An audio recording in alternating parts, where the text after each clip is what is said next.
اعوذ باللہ من الشیطان الرجیم بسم اللہ الرحمن الرحیم فلا وربک لا یؤمنون حتی یحکموک فیما شجر بینہم ثم لا یجدوا فی انفسہم حرجا مما قضیت ویسلموا تسلیما۔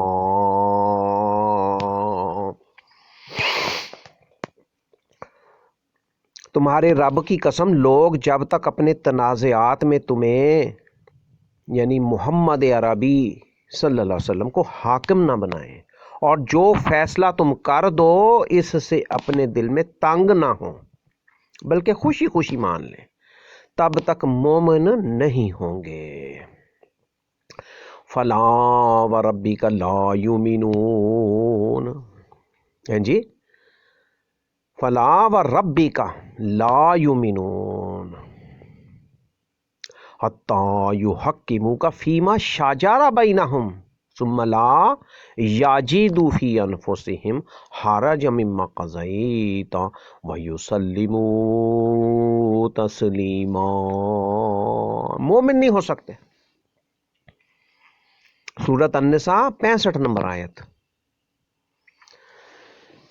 جی ہم نے عمل کی کوشش کرنی نا، عمل صالح کی، دین اسلام کو سمجھنا ہے، نبی محمد صلی اللہ علیہ وسلم کیوں آئے اور ہمیں دنیا میں کس کا پابند کر کے بھیجا گیا۔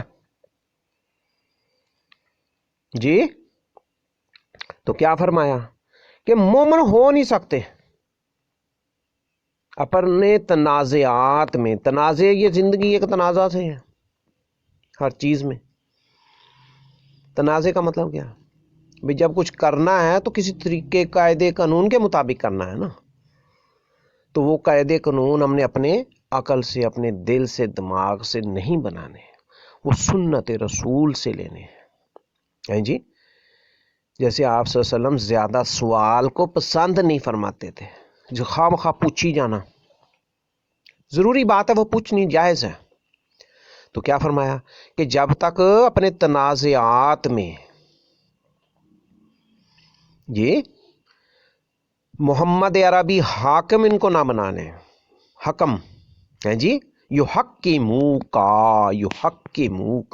ان کو حکم بناؤ، ہے جی، یہ فیصل ہیں، فیصل ان کو حاکم سمجھو، نبی پاک صلی اللہ علیہ وسلم کو حاکم سمجھو، عام نہ سمجھو، اور جو فیصلہ فرمایا کہ تم کر دو اس سے اپنے دل میں تنگ بھی نہ ہو۔ ثم لا یجدوا فی انفسہم حرجا تنگ نہ ہو، مما قضیت آگے نا، قاضی القضا، چیف جسٹس، فیصلہ سازی، یہ کیا کرنا کیا نہیں کرنا ہے جی، کہ جو فیصلہ نبی محمد صلی اللہ علیہ وسلم فرما دیں۔ یہ بیان میں تو سب کچھ ہے، یہ سب کے ساتھ پیش آتا ہے، تو تسلیم کرنا عمل کرنے میں پتہ چلتا ہے جی۔ تو مومن نہیں ہو سکتے۔ مومن ہونے کے لیے کیا شرط لگائی گئی ہے کہ نبی پاک صلی اللہ علیہ وسلم کو حاکم سمجھو اور جو فیصلہ وہ کر دیں اس سے اپنے دل میں تنگ نہ ہو۔ جی اس آیت مبارکہ کا شان نزول تو مخصوص ہے، لیکن یہ عمومی بھی مفہوم اس میں سے نکل آتا ہے کہ ہمیں تنگ نہیں ہونا چاہیے کہ جب نبی پاک صلی اللہ علیہ وسلم فیصلہ فرما دیں۔ وہ فیصلہ کیسے فرماتے ہیں بھائی؟ وہ رب کی وحی کے مطابق ہے، رب نے جو میسج بھیجا ہوتا اس کے مطابق ہی کہتے فرماتے ہیں جی، اپنی مرضی سے وہ نہیں بولتے۔ تو کیا فرمایا کہ ان کو حاکم سمجھو، حاکم بناؤ ان کو، اور جو فیصلہ وہ کر دیں اس سے اپنے دل میں تنگ بھی نہ ہو، بلکہ کیا کرو، تنگ ہونا تو دور کی بات ہے، فرمایا خوشی سے مان لو، خوشی سے۔ اب یہ اٹھنا، یہ رات کا سونا، یہ نماز، یہ زکوٰۃ ہے جی، یہ وضو، یہ پورا وضو، یہ پوری نماز، اور نماز کو قائم کرنا، اور 5 نمازیں اور توحید، 5 نمازیں اور توحید۔ آج بدعتوں کا دور ہے، جو مرضی ہم کرتے پھریں۔ آج ہم کہتے ہیں نا کہ بھئی امام بخاری نے یہ کنڈیشنیں رکھی تھی نا، کہ وضو کر کے غسل کر کے 2 رکعت پڑھ کے ہیں جی وہاں پر جا کر کے پھر حدیث لکھتے تھے، تو یہ پابندیاں تو انہوں نے خود ہی لگائی تھی نا۔ تو آج ہم اگر منا لیں ہیں جی عید میلاد النبی کی دلیلیں پیش کرتے ہیں نا کئی علماء سو، ہم چلو علماء سو تو نہیں کہتے ہیں، اللہ تعالیٰ کی مخلوق ہے، اللہ تعالیٰ ان کو ہدایت دے، سمجھائے یا ہمیں سمجھائے ہیں جی۔ یہ قرآن نے تو کھول کے بیان کر دیا کہ بھئی جو نبی دے وہ لے لو،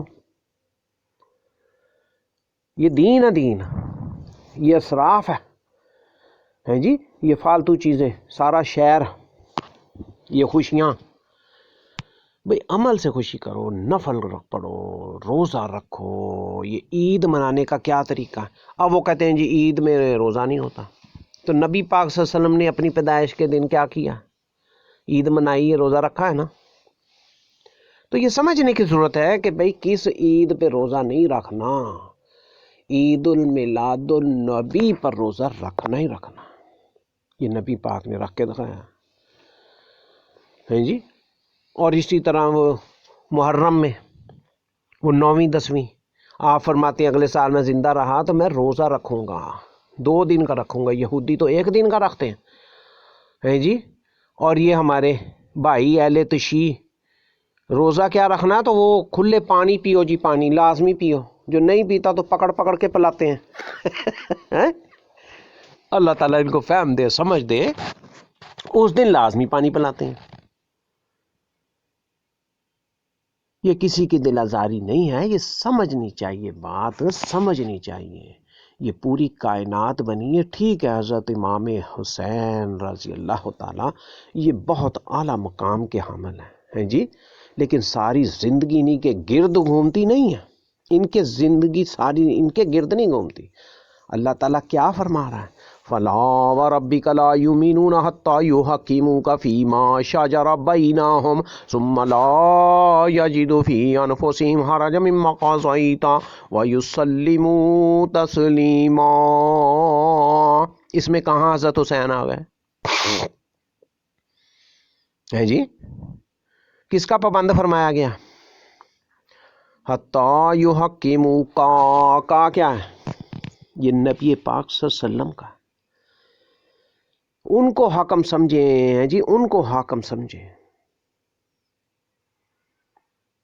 آل محمد صلی اللہ علیہ وسلم پر اللہ پاک برکہ رحمتوں کی برسائے ہیں جی، وہ ازواج مطہرات پر بھی اللہ تعالیٰ برکہ برسائے، آل نبی پر 100 سلام، کروڑوں درود و سلام۔ لیکن اللہ پاک کیا فرما رہا ہے کہ مومن نہیں ہو سکتے کہ جب تک تم محمد صلی اللہ علیہ وسلم کو حاکم نہ بناؤ، پیروی ان کی کرنی ہے اور پیچھے ان کے چلنا ہے، اور جو فیصلہ وہ فرما دیں، اور وہ تو فرما رہے ہیں کہ بھئی 9ویں 10ویں کو روزہ رکھنا میں نے، اگر میں زندہ رہا، اور 10 محرم کو ہیں جی۔ اللہ پاک سمجھ عطا فرمائے۔ یہ بڑے بڑے مفکرین اور یہ بڑے بڑے شیخین آج کل کے دور کے بھی زندگی گزار رہے ہیں، وقت گزرتا چلا جا رہا ہے۔ کیا فرمایا؟ اور جو فیصلہ کر دے نبی پاک صلی اللہ علیہ وسلم، اس سے اپنے دل میں تانگ نہیں ہونا جی، بلکہ خوشی خوشی مان لینا ہے۔ اللہ تعالیٰ سمجھ عطا فرمائے۔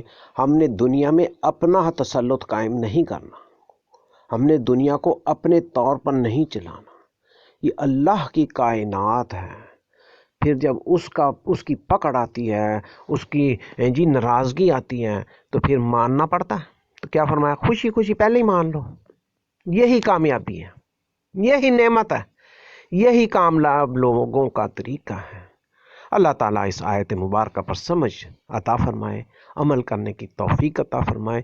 آج محمد موجود ہیں، ان کی سیرت کے مطابق عمل کرنے کی ضرورت ہے، یہ نہیں کہ وہ زندہ موجود ہیں۔ بے شک نبیوں کو موت نہیں آتی، وہ موجود ہیں جی، لیکن وہ برزخ میں جا چکے ہیں، اس دنیا سے تشریف لے جا چکے ہیں۔ لیکن آپ کیا فرما گئے ہیں جی؟ امرین، 2 چیزیں میں چھوڑ کے جا رہا ہوں، لن تزلوا، ما تمسکتم بہما کتاب اللہ و سنت رسولہ و سنتی و سنت رسولہ.